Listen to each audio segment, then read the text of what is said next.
Next door, UKMLA. What is the UKMLA? What do we know so far? When is it replacing Plab? How do I prepare? What are the key dates to know? I get asked these questions a lot by doctors these days preparing for Plab and preparing for medical school final exams. I'm Dr. Arora from Arora Medical Education. And if you're wondering about UKMLA, the UK Medical Licensing Assessment, then this video is going to cover everything that you need to know. I've been helping doctors prepare for Plab 1 and Plab 2, thousands of doctors for many years to get through these exams, and also for medical school finals as well. And now this new exam is causing a lot of stress. So let's try and break it down and go through everything that we know so far. Let's go. So the UKMLA, like I said, is the UK Medical Licensing Assessment. It's a brand new exam, a brand new assessment, and it's going to replace Plab 1 and Plab 2 for international medical graduate doctors, but also it's going to be taken by all UK medical students as well. So it's the same assessment for all doctors who want to work in the UK.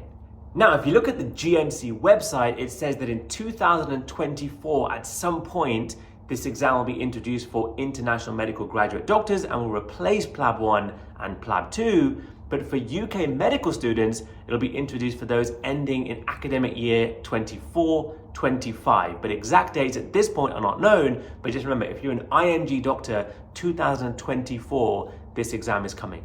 Now, whilst we don't know when it's going to start exactly, we do know there are going to be two parts to this assessment, similar to Plab 1 and Plab 2. Number one, AKT, or Part 1 AKT, the Applied Knowledge Test, and Part 2, CPSA, Clinical, Professional and Skills Assessment. Now, the whole point of the assessment is to demonstrate that everybody who wants to work in the UK has the right skills, knowledge, and behaviors to be able to carry out that role. And the assessments are going to be testing those features through both a written or MCQ paper and an OSCE-based clinical exam as well. So let's start with AKT, or Applied Knowledge Test. In essence, this is going to replace the Plab 1 exam. It's an on-screen exam, it's an MCQ paper, and it's testing not just knowledge, but the ability to apply knowledge to various medical scenarios. Then you have the CPSA, the Clinical and Professional Skills Assessment. Again, we don't know too much about this right now, but you can think of it as being the replacement for Plab 2, and probably you'll be in a scenario, an OSCE-based scenario, where you're going around various stations, again, demonstrating skills, knowledge, and behavior that are needed to practice in the UK. We often get asked about fees for this exam. Now, of course, Plab 1, Plab 2, the fees are well known. They're on the GMC website. Fees are going to, of course, be applied to this exam for international medical graduate doctors. We don't know the fees just yet. This video is being recorded in early 2023. Of course, that can change, but at the moment, we don't know the fees for the exam. In terms of questions about resits, the GMC have mentioned that resits will be allowed just like in Plab 1 and Plab 2, but we don't know how many resits are going to be available for each individual candidate. Another common question is, what if I've already passed Plab 1, but I haven't passed Plab 2, and then they bring in UKMLA? Now, of course, they're going to have thought about this because lots of doctors are going to be in that situation where they've passed their Plab 1 exam, perhaps are preparing for Plab 2, and then the exam changes. Now, number one, there's going to be a lot of notice given in terms of when the new assessment is coming in. It's not just going to suddenly change overnight and you're stuck left wondering as to what to do. Secondly, lots of doctors will be in that situation where they've passed Plab 1 but haven't passed Plab 2. Now, I'm sure they're going to make some arrangement where you can just take the CPSA. Again, we don't know the exact details yet, but whatever happens, you're going to get a lot of information beforehand and you get a lot of chance to plan. So a question I often get is, should I just pause the whole process? I'm ready for Plab 1, but should I not take Plab 1 deliberately in order to wait to see what happens with UKMLA? We always say, look, it's an individual decision, but I wouldn't stop my career progress just for UKMLA, because you're not going to be in a situation where you've done Plab 1 and suddenly all that's gone to waste. We haven't had details of how this is going to work yet, but if you're ready to take Plab 1, of course, you need to decide this yourself, but I wouldn't say just put everything on hold until UKMLA comes out, because it says 2024, and we hope that it will, but you never know how things might change.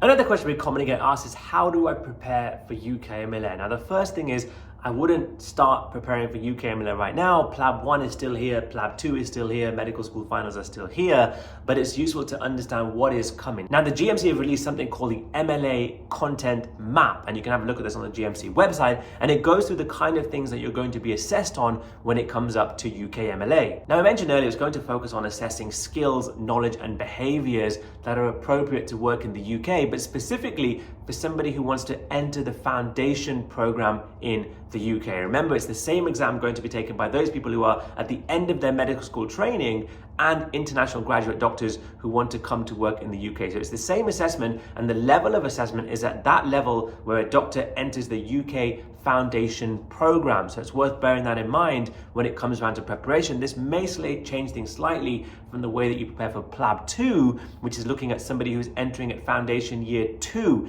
entry, not the start of the foundation year process itself. So that's an important differentiation to make, but we don't know again how that's going to play out or portray itself in the exam itself. So the GMC highlights certain clinical areas that are going to be tested. For example, chronic conditions, acute conditions, and maybe a presentation like a rash, for example. Again, similar concepts to Plab 1, you can say, but basically what you might see as a foundation doctor and thinking about the knowledge that you need to try and deal with those scenarios and situations. You're likely at some stage to be tested on clinical and professional capabilities, and things like the GMC Good Medical Practice Handbook, for example, is a good starting point to think about those type of topics and areas that might come up in the exam.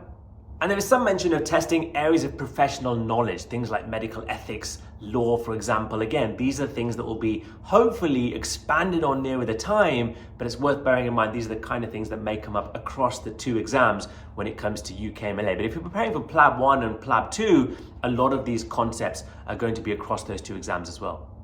So to summarize the key differences between Plab and UKMLA, because I know a lot of you guys watching are international medical graduate doctors and have a lot of worries and doubts about UKMLA, there are several differences to bear in mind. Number one, UKMLA is looking at foundation entry level, whereas Plab is looking at foundation year 2 level. That's the first difference. Number two, you're now taking the same assessment that medical students in the UK are going to take as well. It's not a separate exam for international medical graduate doctors and one that UK graduates don't have to take. But the main similarity between Plab and UKMLA is that there are two parts. The first part is an MCQ-based exam that you can take in many different parts of the world, and the second part is an OSCE-based exam that you need to come to the UK to take. So some similarities, but some differences as well.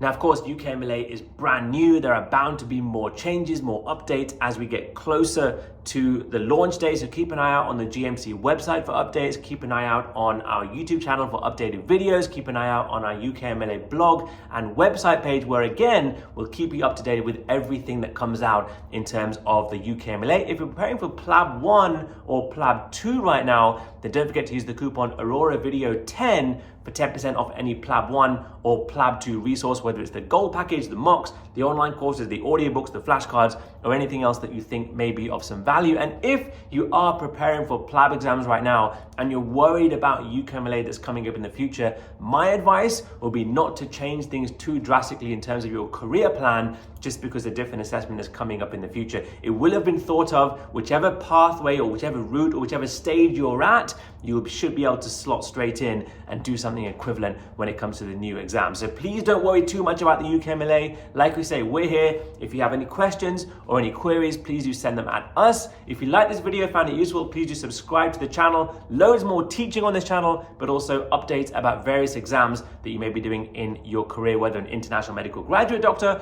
or whether a medical student as well. I really hope this video has been of some value. You know the hashtag, can't pass will pass, hashtag I went with Arora. Have a super day.